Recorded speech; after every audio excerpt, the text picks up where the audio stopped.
अभी सभी के एग्जाम होने वाले हैं। एग्जाम बहुत नजदीक है।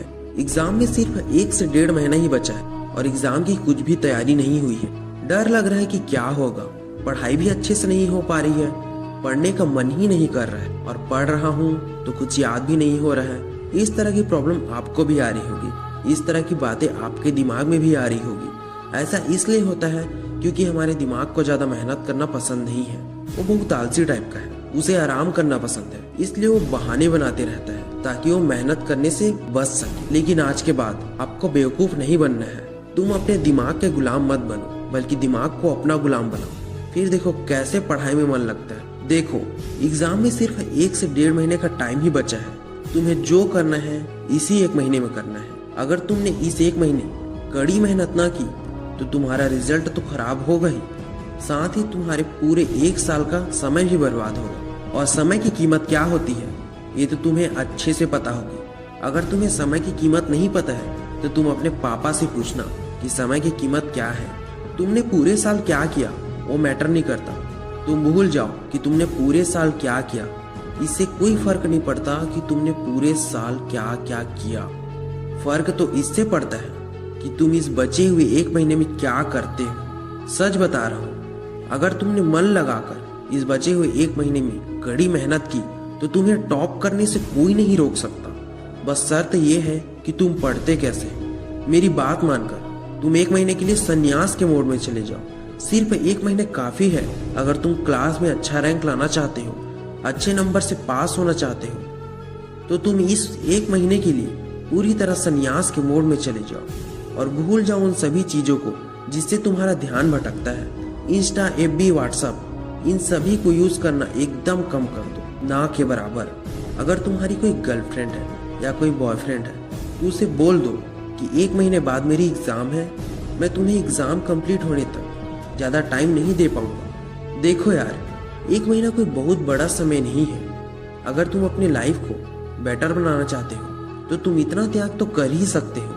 वो कहते हैं ना, कुछ पाने के लिए कुछ खोना पड़ता है। तो आप इस 1 महीने के लिए कुछ चीजों का त्याग करो। जैसे मान लो आप दिन में 24 घंटे होते हैं, 24 घंटे में से 8 घंटे आप सोते हो, तो इस 1 महीने आप 8 घंटे की जगह 6 घंटे ही सो लो और उसमें से जो 2 घंटे बच रहे हैं उसे अपने पढ़ाई को दो। और मान लो आप दिन में 3 से 4 घंटे मोबाइल यूज करते हो, ज्यादा भी करते होगे, लेकिन मैं 3 से 4 घंटे ही कह रहा हूँ। तो उस 3 से 4 घंटे को आप इस 1 महीने के लिए अपने पढ़ाई को दो और मोबाइल को साइड में रख दो।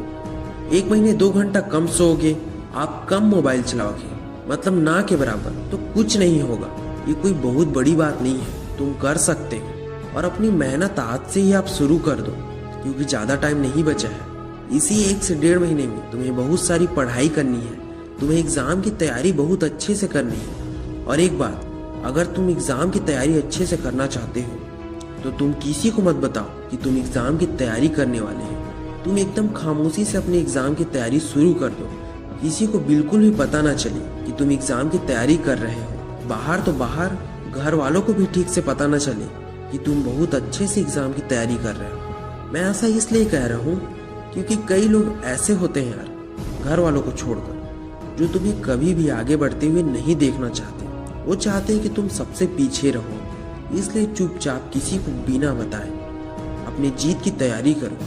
एग्जाम हॉल में अपनी पूरी तैयारी के साथ बिंदास जाओ और एकदम मस्त एग्जाम देकर आओ। मान लो कि तुम्हारा एग्जाम एकदम मस्त गया, तुमने कड़ी मेहनत की, बहुत अच्छा एग्जाम गया। एग्जाम के बाद जैसे ही रिजल्ट का डेट आया, तुम नॉर्मल बंदे की तरह स्कूल में एंट्री करो। नॉर्मल एकदम, जैसे कि तुम्हें कुछ पता ही ना हो। ऐसा कि लोगों को लगे इसका तो फर्स्ट डिवीजन भी नहीं आएगा, मेरा आएगा फर्स्ट डिवीजन, ये वही सेकंड डिवीजन में पास हो जाएगा, ऐसा लगे लोगों को। लेकिन उस दिन पूरे स्कूल में टॉप करके पूरे स्कूल को हिला दो, जिससे तुम्हारे जो हेटर्स हैं, तुमसे जो जलते हैं, वो ये देखकर जलकर पूरी तरह राख ही हो जाए। फिर क्या है, एक हाथ में रिजल्ट लो और एक हाथ में मिठाई का डिब्बा और घर चले जाओ। फिर अपने मम्मी पापा को मिठाई खिलाकर अपना रिजल्ट दिखाओ।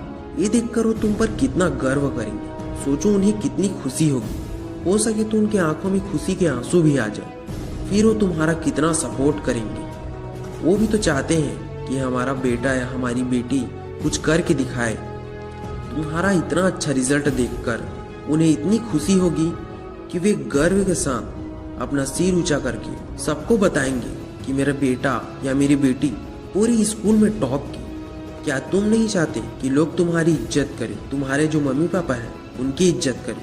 देखो यार, पढ़ाई सिर्फ जॉब के काम ही नहीं आती, बल्कि पढ़ाई हर उस फील्ड में, हर उस क्षेत्र में काम आती है जिस भी फील्ड में तुम जाना चाहते हो। इसलिए पढ़ाई करो और मन लगाकर अच्छे से पढ़ो। कम से कम तुम इतनी पढ़ाई कर लो जिससे तुम्हें किसी दूसरे इंसान के सामने झुक कर रहना ना पड़े। मैं उम्मीद करता हूँ कि तुम मेरी बातों को समझ गए होगे और आज से ही मन लगाकर पढ़ोगे और अपनी एग्जाम की अच्छे से तैयारी करोगे। जब भी तुम्हारा मन भटकता है तो तुम कोई एक भी मोटिवेशनल वीडियो ऐसे उठा कर देख लो, कोई अच्छा मोटिवेशनल सॉन्ग सुन लो और तुरंत अपनी पढ़ाई के लिए बैठ जाओ। तुम कभी भी बेड में बैठकर पढ़ाई मत करना।